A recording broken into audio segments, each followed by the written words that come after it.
পুরো পৃথিবী জুড়ে চলছে তৃতীয় বিশ্বযুদ্ধ। আমাদের হাতে এসেছে এ বিশ্বযুদ্ধের গুরুত্বপূর্ণ সব আপডেট সংবাদের শিরোনাম। শুরুতেই থাকছে ইরান যুদ্ধে মজুদ কমায় অস্ত্র উৎপাদন বাড়ানোর উদ্যোগ যুক্তরাষ্ট্রের। এবারে জানিয়ে দিব সৌদির তেল শোধনাগারে হুতিদের ড্রোন হামলা। এদিকে সৌদির 2 অঞ্চলে বিস্ফোরণ, জুবাইলে গ্যাস স্থাপনায় আগুন। সব শেষে জানিয়ে দিব নতুন প্রেসিডেন্টের প্রথম দিনেই কলম্বিয়ায় বোমা হামলা। এতক্ষণ শুনছিলেন হাতে থাকা আপডেট সংবাদের শিরোনাম, এবারে বিস্তারিত। তবে তার আগে অনুরোধ রইল ভিডিওটিতে একটি লাইক এবং কমেন্ট করে জানিয়ে দিন ভিডিও সম্পর্কে আপনার মূল্যবান মতামত। আরও জানিয়ে দিন ভিডিওটি কোথা থেকে দেখছেন বা কোন জেলা থেকে দেখছেন। ইরান যুদ্ধে মজুদ কমায় অস্ত্র উৎপাদন বাড়ানোর উদ্যোগ যুক্তরাষ্ট্রের। ইরানের সঙ্গে যুদ্ধের পর যুক্তরাষ্ট্রের ক্ষেপণাস্ত্র ও আকাশ প্রতিরক্ষা ব্যবস্থার মজুদ উল্লেখযোগ্যভাবে কমে যাওয়ায় অস্ত্র উৎপাদন বাড়তে উদ্যোগ নিয়েছে মার্কিন প্রতিরক্ষা দপ্তর। অস্ত্র নির্মাতা প্রতিষ্ঠানগুলোকে দ্রুত উৎপাদন ও সরবরাহ বাড়ানোর পরিকল্পনা জমা দিতে 21 দিনের সময়সীমা দেওয়া হয়েছে বলে জানিয়েছে দ্য ওয়াশিংটন পোস্ট। মার্কিন প্রতিরক্ষা দপ্তরের একটি স্মারকলিপির বরাত দিয়ে এ প্রতিবেদনে জানানো হয়, যুদ্ধের প্রথম এক মাসেই মার্কিন বাহিনী 850টির বেশি টমাহক ক্রুজ ক্ষেপণাস্ত্র, 1000-এর বেশি প্যাট্রিয়ট ও থার্ড প্রতিরোধী ক্ষেপণাস্ত্র এবং 1300-টিরই বেশি সেনাবাহিনীর কৌশলগত ব্যালিস্টিক অস্ত্র ব্যবহার করেছে।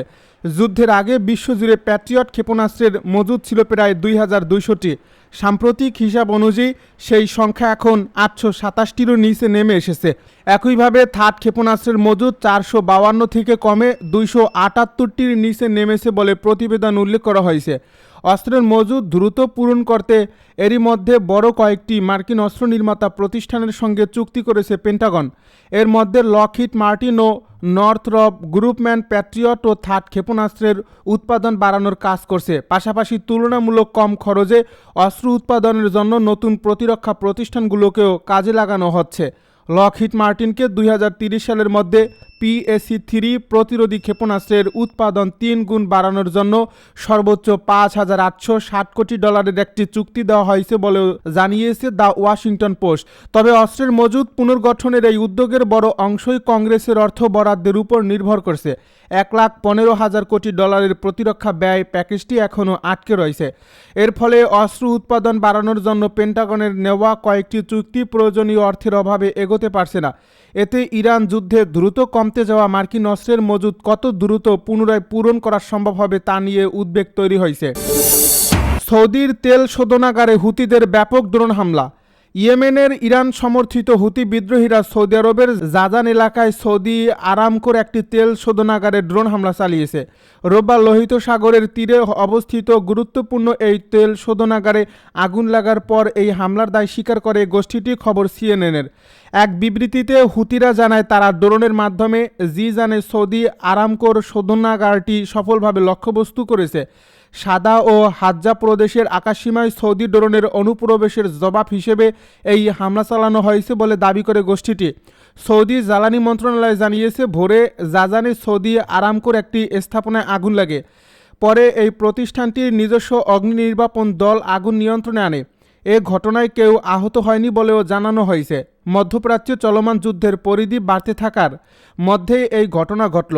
ইরানের মিত্র হিসেবে পরিচিত হুতিরা এর আগে বাণিজ্যিক জাহাজ চলাচলে হামলা চালিয়েছে।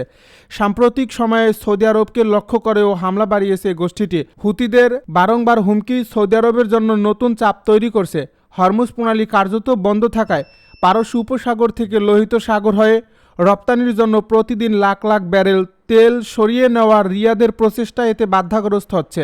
বিশ্বের শীর্ষ তেল রপ্তানিকারক প্রতিষ্ঠান সৌদি আরামকো মঙ্গলবার এই প্রতিষ্ঠানটির প্রধান নির্বাহী আমিন নাসের জানিয়েছিলেন, ইরানের সঙ্গে যুদ্ধের কারণে বৈশ্বিক সরবরাহ ব্যবস্থা থেকে 260 কোটি ব্যারেল অপরিশোধিত তেল হারিয়েছে। সৌদির 2 অঞ্চলে বিস্ফোরণ, জুবাইলে গ্যাস স্থাপনা আগুন। সৌদি আরবের জুবাইল ও জিজান অঞ্চলে বিস্ফোরণ অগ্নিকাণ্ডের খবর পাওয়া গেছে। জুবাইল ইন্ডাস্ট্রিয়াল সিটিতে একটি গ্যাস স্থাপনায় হামলা হয়েছে বলে কয়েকটি আঞ্চলিক সূত্র দাবি করছে। অন্যদিকে জিজানে সৌদি আরামকোর একটি শোধনাগার সংশ্লিষ্ট স্থাপনায় আগুন লাগার কথা জানিয়েছে দেশটির জ্বালানি মন্ত্রণালয়। রোববার জুবাইল এলাকায় শক্তিশালী বিস্ফোরণের শব্দ শোনা যায় বলে জানিয়েছে কয়েকটি আঞ্চলিক সূত্র। পরে জুবাইল ইন্ডাস্ট্রিয়াল সিটির একটি গ্যাস স্থাপনায় আগুন লাগার খবর পাওয়া যায়। তবে এ বিস্ফোরণের কারণ, হামলার ধরন, ক্ষয়ক্ষতি বা হতাহতের বিষয়ে তাৎক্ষণিকভাবে বিস্তারিত জানা যায়নি। এদিকে সৌদি আরবের জ্বালানি মন্ত্রণালয় জানিয়েছে, জিজানে সৌদি আরামকোর একটি শোধনাগার সংশ্লিষ্ট স্থাপনায় আগুন লেগেছে। তবে আগুন লাগার কারণ সম্পর্কে মন্ত্রণালয় কিছু জানায়নি। তারা জানিয়েছে এ ঘটনায় কেউ নিহত হননি। এর আগে কয়েকটি আঞ্চলিক সূত্র দাবি করেছিল জিজানে সৌদি আরামকোর স্থাপনাগুলো হামলার লক্ষ্যবস্তু হয়েছে। তবে এ দাবির বিষয়ে সৌদি কর্তৃপক্ষের পক্ষ থেকে কোনো নিশ্চিত তথ্য পাওয়া যায়নি। জিজানে আগুন লাগার ঘটনা এবং জুবাইলে বিস্ফোরণ ও অগ্নিকাণ্ডের মধ্যে কোনো যোগসূত্র রয়েছে কিনা তা এখনও স্পষ্ট নয়। নতুন প্রেসিডেন্টের প্রথম দিনেই কলম্বিয়ায় বোমা হামলা। নতুন প্রেসিডেন্ট আবেলার্দো দে লা এসপ্রিয়ালের দায়িত্ব নেওয়ার প্রথম দিনেই কলম্বিয়ার বিভিন্ন স্থানে দুটি বোমা হামলার ঘটনা ঘটেছে। এতে এক পুলিশ কর্মকর্তা নিহত ও কয়েকজন আহত হয়েছেন।